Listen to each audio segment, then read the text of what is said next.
Yeah, Rob, both former President Trump and President Biden have described the response to COVID-19 like a war effort. So if you like the comparison, today could be seen as one of those milestone battle victories, because for the first time since the start of the pandemic, the CDC is putting out these guidelines that sound a lot like life before COVID-19.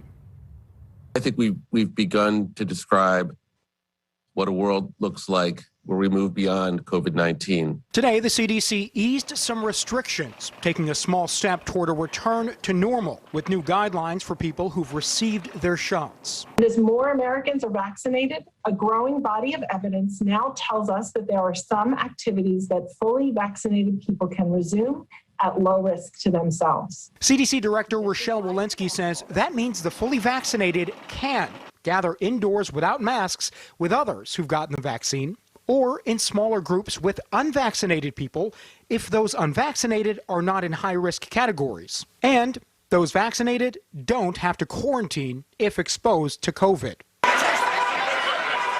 In public, however, masks and social distancing recommendations remain in place for all Americans, as do travel restrictions.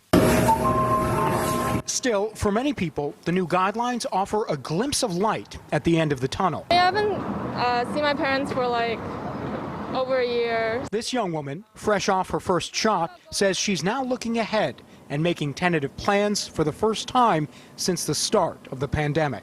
Definitely looking forward to, I think, later this year, hopefully everything is much better. Today's action represents an important first step.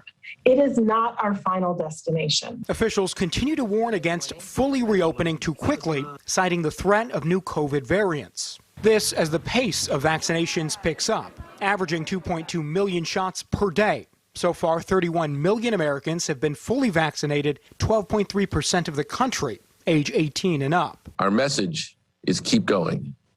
I know the pace is challenging. This is a war. We can't let up.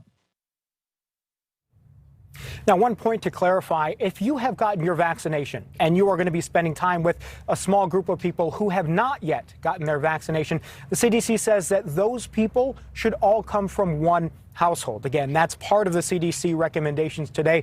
Important to remember, they are just recommendations, guidelines. They are not laws. They are not mandates, but important nonetheless because it tells us where we are now in our status in this fight against COVID-19. Reporting live tonight in the nation's capital, Joe Khalil, NewsNation.